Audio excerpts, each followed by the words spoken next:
Doctores, tenemos hoy dos bellas mujeres que además son dos prominentes médicos en nuestra sociedad. De esos médicos que en vez de tirarse a hacer cirugía plástica o los procedimientos que dan mucho dinero rápido, eligieron en sus vidas dedicarlo a la infectología, esa rama de la medicina que se ocupa del manejo de las infecciones en los seres humanos, los veterinarios también, por ejemplo. Una ciencia muy interesante porque representa la lucha eterna del hombre contra la bacteria. Tenemos miles de años en esa lucha y todavía no se sabe quién ganó o quién va a ganar. Todos los años gana una bacteria y después surge un antibiótico y volvemos a lo mismo. Estamos llegando inclusive a lo biológico. Bien, tenemos a Carolina Coronado y a Talía Flores. Yo quiero decir algo para dejar que el doctor, porque todo médico especialista y sobre todo internista sabe mucho de todo, pero las infecciones para el doctor es una pasión, así que yo voy a dejar que él se cocine en su propia salsa. Le encanta la infectología. Adelante, doctor. De verdad que sí. Si yo fuera un hombre joven hoy, fuera infectólogo. También me gustaría ser infectólogo. Sí. Infectólogo o neurólogo, porque en la época en que yo quería ser neurólogo y compré mi libro de neurología, oye, estaba en el quinto de medicina, estaba loco por ser neurólogo. Me dice Manuel Tejada Florentino, ¿y ese libro qué es? Y lo coge así en la mano. Ah, préstamelo. Y ese jefe mío, yo no puedo decir no te lo presto. Al otro día cayó preso. El CIM saqueó sus oficinas en la Gómez Patillo. Y ahí se fue tu aspiración. Se perdió mi libro de neurología y ahí perdí mi orientación a la neurológica. Hoy no tiene ciencia ser neurólogo. Porque tú le metes en un aparato de eso, una resonancia. Doctora, y te lo que pasa es que cuando uno estudia medicina, cada año, cuando da una materia, en primera quiere ser ortopedista, en el segundo quiere ser internista, en el tercero quiere ser cirujano, y a él le pasó en el quinto con neurología, ¿verdad? Pero no me pasó nunca con ginecología y obstetricia, ni con pediatría. Y mira que yo hice mucho parto, pero siempre se me caía el niño. Y la comadrona, ¿cómo se llama la del Gautier? Sí, la del Entonces, Gautier. ella me ponía una bata grande ahí, una sábana. Para que cayera ahí, te rebalaba. Pero infectología es apasionante. Así es. Y me alegra que dos mujeres bellas e inteligentes.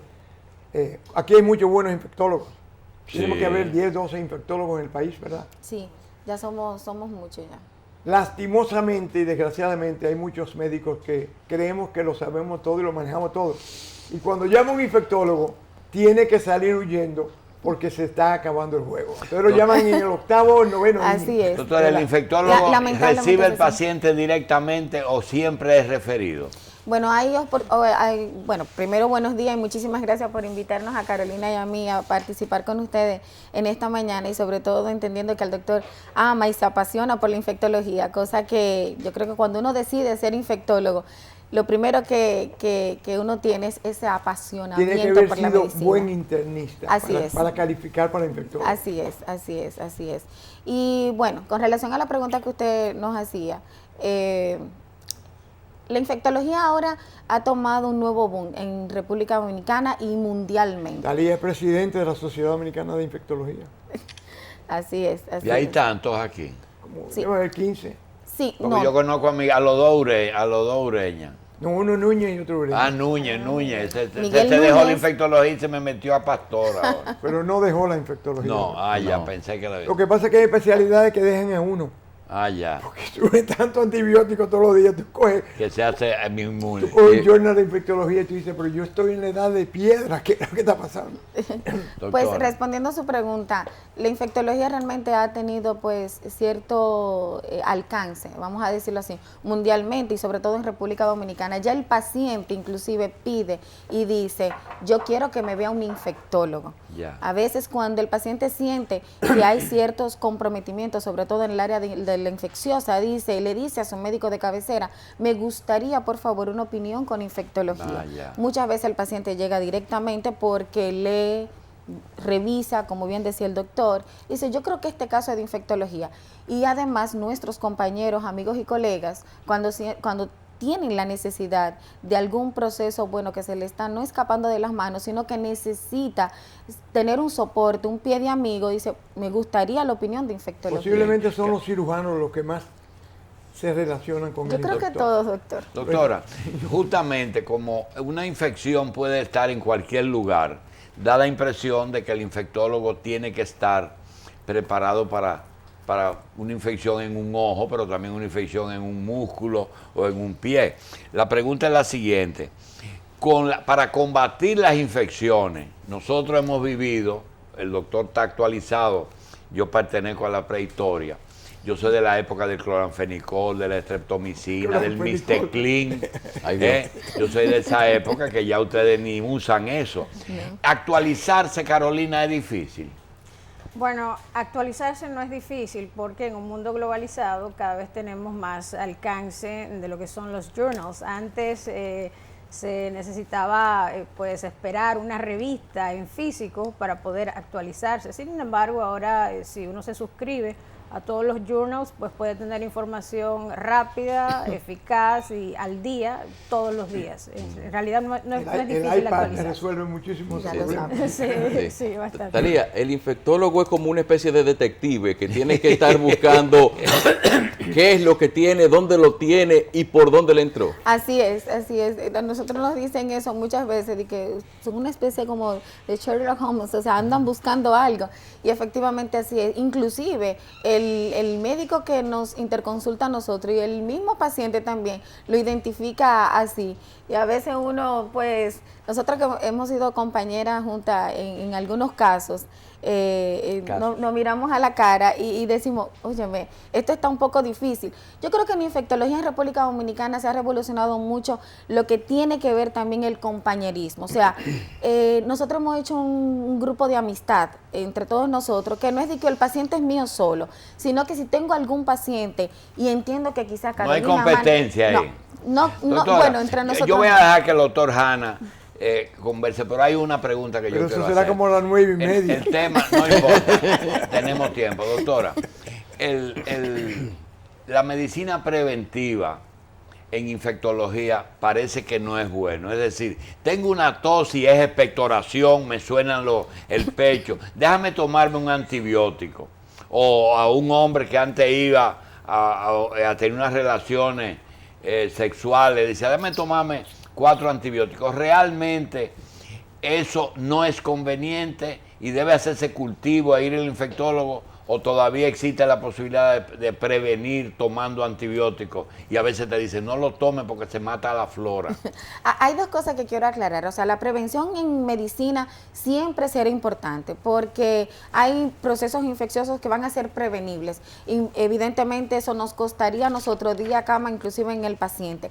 Sin embargo, la automedicación en cualquier espacio de la medicina es el que no está indicado en el paciente. Entonces son dos cosas diferentes. Prevención, nosotros siempre abogamos lo siguiente, prevención es algo excelente, porque si tú tienes una buena prevención, el paciente va a terminar no teniendo la patología. Ahora, la automedicación y creer que se está medicando de manera correcta es quizás lo que lleva al paciente a crear ciertas resistencias, que me imagino que es por donde usted viene la pregunta. Medicina preventiva e intervención temprana son dos cosas totalmente diferentes. Así es. Antes te decía, tómate, pero sin embargo, hay un espacio para medicina preventiva. Tú tienes una persona que tiene una lesión de válvula y va a ir al odontólogo y tú sabes que se van a mover muchas bacterias. Y tú dices, oye, 1 hora antes de irte tienes que tomarte 4 o 2 gramos de tal para prevenir eso. Con fiebre reumática, por ejemplo, surgieron las penicilinas de larga duración, porque la mayoría de esas madres le daban el antibiótico hasta que el niño se le quitaba el dolor de garganta, pero volvía. Entonces se inventaron las benzetacínicas que duraban 20, 28 días. Y esa es una parte de la medicina preventiva. Cuando van a ver un cuerpo extraño, una prótesis, una cirugía, se le pone antibiótico al comienzo de la operación para prevenir cierto tipo de bacterias, pero realmente eso está fuera del esquema en lo general. O sea, si te da gripe, tomar un antibiótico no es una buena medida. ¿Por qué? Bueno, definitivamente en ese ejemplo que usted acaba de mencionar hay que recordar que la gripe y de hecho la mayoría de las infecciones de vías respiratorias superiores son ocasionadas por virus. Y bueno, decir que el infectólogo trata de infecciones por virus, bacterias, hongos y parásitos, no solamente virus, no solamente bacterias. Y entonces los antibióticos solamente tienen cobertura contra bacterias y, como acabo de mencionar, las infecciones de vías respiratorias superiores principalmente son ocasionadas por virus, o sea que por más antibióticos que usted tome no va a tener ningún tipo de efecto. Doctora, hay cosas que no se le olvidan a uno. Pero me dijo el doctor antes de usted entrar que no es lo mismo inflamación que infección. Pero yo recuerdo rubor, calor, dolor. ¿Es inflamación o es infección? Eso es parte del proceso inflamatorio.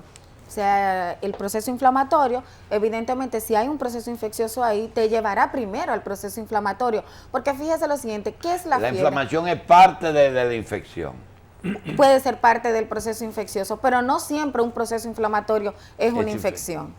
O sea, muchas veces hay pacientes... Puede ser químico, puede ser cristales como un ácido úrico en la gota y esas cosas. Ya. A cuerpo extraño, no necesariamente infección. No necesariamente. Sí, no, de hecho, lo que usted menciona son los signos de Celso. Dolor, rubor, calor, edema. Exacto, son los signos de Celso. Y hay que diferenciar algo, lo que es el síndrome de respuesta inflamatoria sistémica, que hay que diferenciarlo de sepsis. Que ¿Y en sí todas las infecciones hay fiebre? No necesariamente. Así es, no necesariamente. Doctor. Me imagino que si yo fuera infectólogo, la mayoría de las consultas serían, por ejemplo, con bronconeumonía, con meningitis. Cuando se va de meningitis, el médico inmediatamente se sale y llama al infectólogo.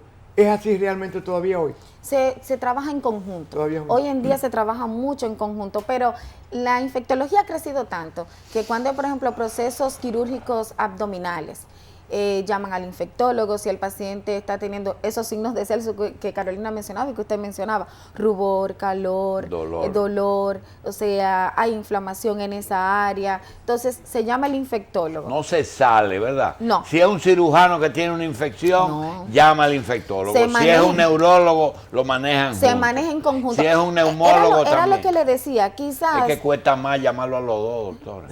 Fíjese que, bueno, pero costaría más después perder la vida del paciente. Entonces, y a lo mejor, una cosa también que se ha dado entre nosotros, el grupo que estamos trabajando, es que nosotros no nos creemos que somos dueños del paciente. No. Nosotros somos el pie de amigo que va a ayudar al médico y va a ayudar al paciente. Esa ha sido quizá la gran diferencia quizás que hemos hecho de infectología en República Dominicana. Los viejos teníamos un axioma. Si hay pus, drénalo. Así es. ¿Todavía se mantiene? Sí, claro. Por supuesto. Déjalo. Drénalo. Ábrelo. No juegue con eso. O sea, no es cuestión de antibiótico. Usted lo drena. Las infecciones matan mucho a los dominicanos. Las infecciones matan no solo a los dominicanos, matan a cualquier persona que no se trate de manera adecuada. Lo que pasa es que el proceso infeccioso ha cambiado mucho en cuanto a la inmunología. A Julito a veces le molesta que hablemos de linfocitos T y B, pero realmente la infección porque el paciente, el televidente se pierde, dice, se están discutiendo un asunto académico. La inmunología es la capacidad de reacción de cada cuerpo, por eso cada uno tiene síntomas diferentes, pero realmente la infección es una reacción de defensa donde las bacterias ganaron o están ganando.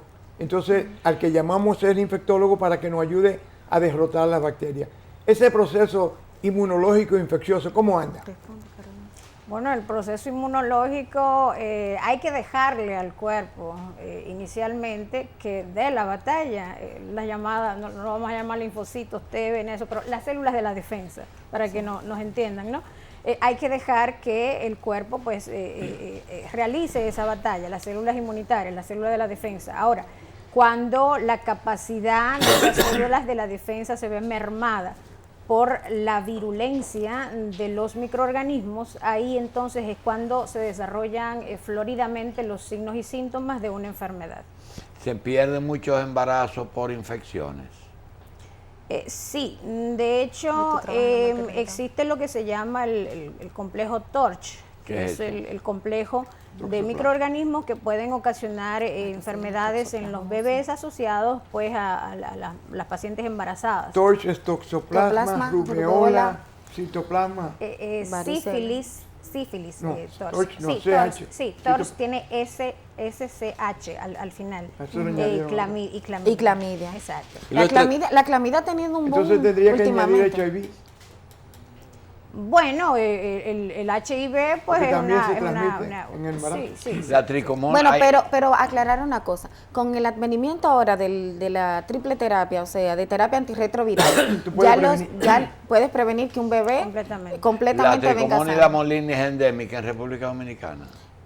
Bueno, no podríamos hablar que es endémica, yo no diría que es endémica, yo diría que es algo que es común y que realmente ya las pacientes tienen un ojo visor y te dicen, y van donde el paciente y te dicen cuáles son las manifestaciones que presentan, pero no podemos decir que es endémica. Porque hay bacterias que son saprófitas, ¿verdad? Exactamente. Que son parte del canal vaginal, de ese lugar ahí. Que viven ahí sin realmente reproducirse, tú te enfermo, sin enfermarte. Sí. ¿El estreptococo está siempre presente o llega a un punto que se sale de control? Bueno, hay una cosa importante que hay que decir. Estreptococos y estafilococos en un 50% generalmente viven en la piel de manera normal. Ahora, hay ciertas condiciones que hacen que se vuelvan patógenos. Y usted me va a decir, sí. Pero yo quiero que usted abunda en eso. Eche para atrás.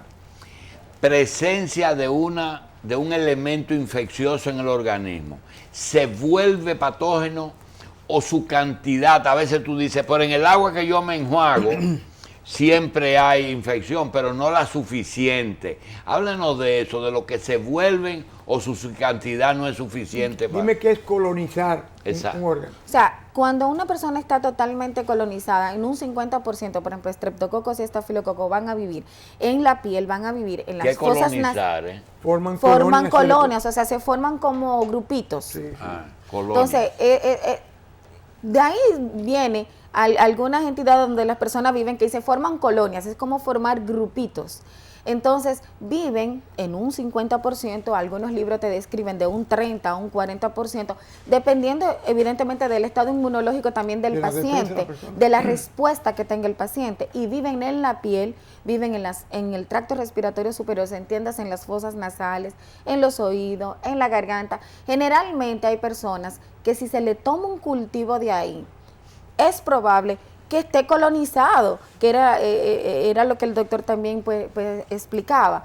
Y eso no significa que ese paciente esté haciendo un proceso infeccioso, pero que sí, por ejemplo, se expone. ¿Y qué es exponerse? Tiene una laceración, tiene un trauma, es probable entonces que esos estreptococos que estén ahí, usted lo despierte, como usted decir, están ahí dormidos, pero usted le da un toquecito, ellos se despiertan y pueden producir procesos infecciosos. ¿Tiene el organismo tienen ustedes estadísticas de porcentaje, qué cantidad de infecciones entran en el cuerpo que el mismo sistema inmunológico sin ningún tratamiento puede eliminarlo? Bueno, es decir, la primera embestida la hace el sistema inmunológico, ¿verdad? Bueno, sí. La mayoría de las enfermedades se curan solas, la mayoría de las enfermedades infecciosas, por ejemplo, de hecho son procesos autolimitados, o sea, el mismo cuerpo sin intervención de un antimicrobiano externo simplemente termina el proceso infeccioso. Lo que vemos en la clínica, o sea, lo que vemos diario, son la minoría de esos procesos infecciosos que se salieron de la mano. ¿Por qué? Quizás porque era un paciente con factores de riesgo, con comorbilidades, y entonces ahí, como el sistema inmunitario está un poco más deficiente, pues es más probable que sí. El principal instrumento que tiene el infectólogo es el cultivo. Bueno, es una herramienta importante, porque un cultivo dice exactamente si ese paciente tiene un germen aislado, pero no es que sea el gol estándar. O sea, la clínica sigue aportando un 60%. Cuando uno sospecha y uno ve un paciente, uno dice, mira, yo por la sospecha podría pensar que tiene tal o cual cosa, pero es una herramienta importante que el infectólogo lo utiliza. Nosotros hacíamos la coloración de Gram en la sala del paciente. Tomaba lo que sea, el esputo, en vez de cultivo que se tarda 48, 72 horas, dependiendo del tipo de bacteria y la de tuberculosis, semanas. Tú le haces un extendido y tú puedes ver si son gram positivos o gram negativos, y tú orientas en aquella época, no sé cómo lo están haciendo. No, sí, eso sí, todavía, porque inmediatamente uno hace un gram, uno identifica o es un coco o es un es una coloración especial. Es una coloración que se hace en menos de 15 minutos. Doctora, ¿cómo uno diferencia lo que es sistémico de lo que es localizado? Por ejemplo, la septicemia, ¿qué es? Bueno, La septicemia no es más que cuando tenemos los signos y síntomas de una respuesta inflamatoria sistémica y que tú sepas que hay un foco infeccioso probado o sospechado. No es lo mismo que cuando hablamos de bacteremia, que ya es la presencia de las bacterias en sangre, que bien, como usted mencionaba, se hace a través del resultado del hemocultivo, o sea, de los cultivos. Entonces, las barreras naturales del cuerpo, y Dios cuando hizo el ser humano, te dije que le puso todas las herramientas, la piel, las mucosas, los linfáticos, los ganglios. Cuando eso fracasa y no pueden parar la infección, entonces llega la sangre y se produce bacteria. Pero doctora, así como un tumor de colon hace metástasis a hígado o a pulmones, las infecciones tienen también proclividad a diseminarse a ciertos órganos. Por supuesto, o claro. Tienen, y hay órganos que pues, no reciben cierto tipo de...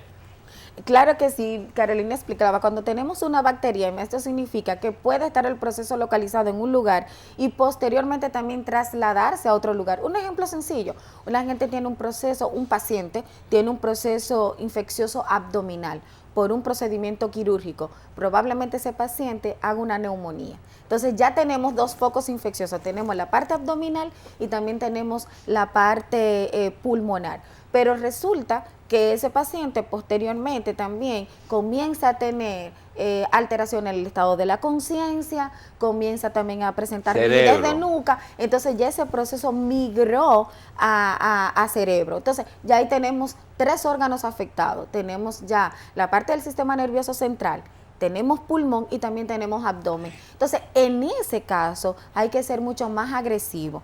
Inclusive, últimamente hay muchísimas herramientas con las cuales el infectólogo cuenta, pero hay una cosa importante y que no se debe olvidar ningún médico, no solo el infectólogo, el neurólogo, el gastro, y es la parte clínica. La clínica te aporta a ti en un 60% la sospecha de lo que el paciente tiene. Con esa clínica y las herramientas que tú tienes, fácilmente tú sacas ese paciente de ese proceso. Con la historia clínica. Claro. Bien, doctora, por estadística te da que los niños tienen infecciones básicamente en la vía respiratoria, en la vía digestiva y a veces en las meninges. ¿Hay pediatras infectólogos? Sí.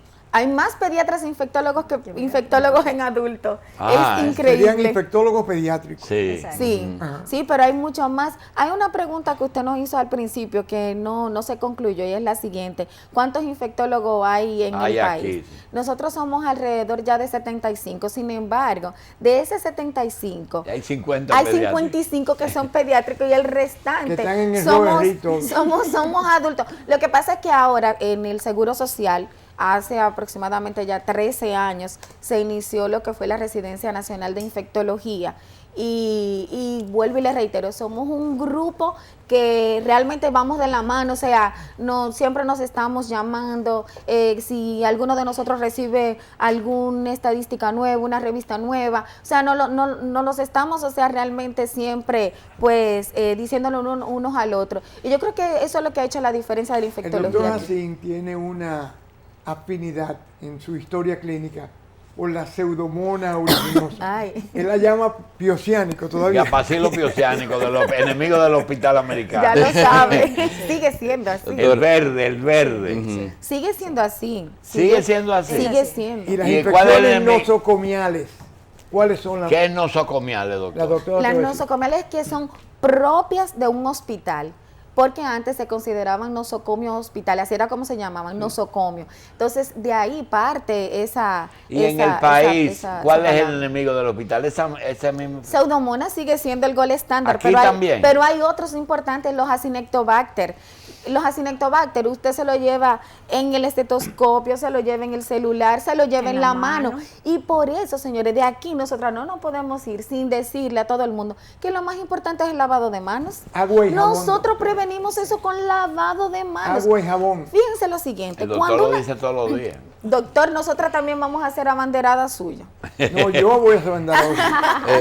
Bienvenido. Precisamente hay un producto de venta libre que son unos limpiadores de manos con base como un gel alcoholado. El abuso de eso, ¿eso resuelve algo? Sí, resuelve. Es parte del estándar del hospital americano. Así es, ya sí. Donde quiera que tú vas a entrar, inclusive a la sala de un paciente, tiene que tener un dispositivo para lavarte. Sí, pero una gente que se vuelve, por ejemplo, usuario muy frecuente de eso. Vidas, ¿qué porcentaje de alcohol para uno tener confianza deben tener esas soluciones gelatinosas? Por lo general, la mayoría vienen con más de un 70% de un 60%. Más de un 70%. 70. Pero algo importante. 70 que tiene el ron. Sí, doctor. Algo importante que mencionar. Decía, si uno se hace adicto, bueno, pero míranos a nosotros, los infectólogos, que diario nos lavamos las manos, tantas veces vemos a cada paciente. Las manos y las uñas. El ejemplo, digamos, es el mismo médico, o sea, diario nos lavamos las manos. Y ustedes los infectólogos no hacen crisis de asepsia, la puerta, el tirador de la puerta, el inodoro, ¿cómo se llama? La manilla. Que cada vez uno lo piensa, pero no hace crisis. Mira, hay casos clínicos de eso. Hughes, ¿cómo se llamaba? El de Las Vegas. Howard Hughes. Sí. Era un enfermo, pero tú tienes un amiguito por ahí que te da el puño así para no darte la mano. Sí. No, y hay personas... Y Balaguer pedía de una vez toallita. No, doctor. Hay gente... yo conocí un dermatólogo que murió, que se metía la mano en la bata para abrir la puerta. En el bolsillo para abrir la puerta. No, doctor. Ese no. Doctor, hay negocios que parte de su prosperidad la deben a esa actitud de los dueños. De todo limpio. El que habla con infectólogo y no habla de antibióticos es como el que habla con un carpintero que no tiene martillo. ¿Verdad? Sí. ¿Cómo está realmente la antibioterapia en la era moderna? Bueno, hace aproximadamente... Porque todos los días llega una muchacha bella con una falda cortita que te habla de un antibiótico nuevo y tú te crees que ahí realmente ya lo cubriste todo y mañana sucede que eso no cubre nada. Ya lo sabe, así es. Lo que pasa es que hay antibióticos que son específicos para bacterias. O sea, como usted bien decía al principio, un gran te dice si son gran positivos y otro te dicen si son gran negativos. Entonces, así mismo, de esa misma manera, existen antibióticos que son solo para gran negativos, otros que son para gran positivos. Entonces, muchas veces el paciente tiene una combinación de ambos. Tiene una combinación de bacterias que son gran positivas y bacterias que son gran negativas. Y también algunas se le pueden añadir hongos, que no lo hemos mencionado, doctor, pero eso hay que mencionarlo, porque en un paciente hospitalario... El actinomicete que tú mencionaste. En un paciente que tenemos, hospitalizado ya después de cierto tiempo, que ya tiene catéteres, que tiene una sonda, o sea, hay que pensar seriamente en bacterias gran positivas, bacterias gran negativas, pero también hongos. Entonces, para eso hay específica cada una de ellas.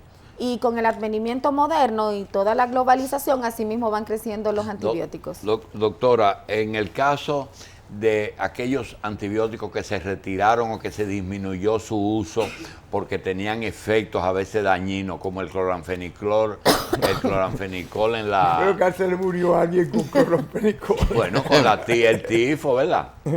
Sí. El tifo y la tifoidea y el problema de la estreptomicina en los pulmones. ¿Se siguen usando esos antibióticos? Tú sabes que tifo y tifoidea no es lo mismo. No. Okay. Nosotros decimos tifo aquí, pero no es diferente. Sí, pero el público le dice, te murió de tifo, mi abuelo. Sí. En realidad esos antimicrobianos, viejos antimicrobianos, de hecho muchos ahora se están utilizando en forma de rescate. ¿Qué es eso? Forma de rescate porque estamos viendo que la... ¿Ha vuelto a usar? Sí. La resistencia antimicrobiana. Bueno, es el caso, por ejemplo, de las polimixinas, el caso de la colistina, es potentemente nefrotóxico, o sea, es muy tóxico a nivel renal. Sin embargo, se ha visto que las bacterias que son resistentes a la mayoría de antibióticos, sobre todo de base del lactámicos beta, la colistina viene a ser un antibiótico de uso de rescate para poder tratar esas bacterias. Y todavía las infecciones de la garganta le meten un benzetacil de 3 Claro que exactamente, sí. Se ha visto, porque las madres no tienen la capacidad de continuar pero el tratamiento por 10 días. Doctor, van y dice, ponle un benzetacil 633. ¿Todavía es 633? Sí. Eso es pediátrico. Eso es el pediátrico. Antes lo hacían. Varios síndromes, como MERS, por ejemplo. El MERS viejo y hay un MERS nuevo, ¿verdad? El MERS viejo que era Methicillin Resistant Staphylococcus. Sí, ese es el MRSA, o sea, MRSA. MRSA. Y ahora hay otro MERS que es el del Mediterráneo, un virus del Mediterráneo que produce un síndrome respiratorio. Lo que pasa es que no es lo mismo, exacto. El MERS es una infección por virus, pero MRSA es Staphylococcus aureus resistente a meticilina. Esas son las siglas. MERS es de un virus respiratorio. Esa doctora cogen el examen y lo pasan. Eso es así, o sea, las dos cosas son totalmente diferentes. Sí. Bien, yo creo que la doctora... ¿Sabe que un japonés acaba de clonar un virus H1N1 y lo convirtió en H5N1? H5N1 es más potente que la epidemia de 1918, española. La española, fue en el 1918. Que mató de 50 a 100 millones de personas en un mundo que no tenía 1.000 millones de gente. Y este virus, en laboratorio, es capaz de hacer más estragos que aquel virus de aquella época. Bien. La doctora Carolina Coronado y la doctora Talía Flores nos prometen que no se nos van a perder, porque las infectologías es muy común aquí, o las infecciones. En el mundo, doctor. Pero se quedan, la mayoría, con todo lo que hablamos, se nos queda todo. Doctoras, gracias, muy amable y mucho éxito en la asociación. Ay, gracias a ustedes.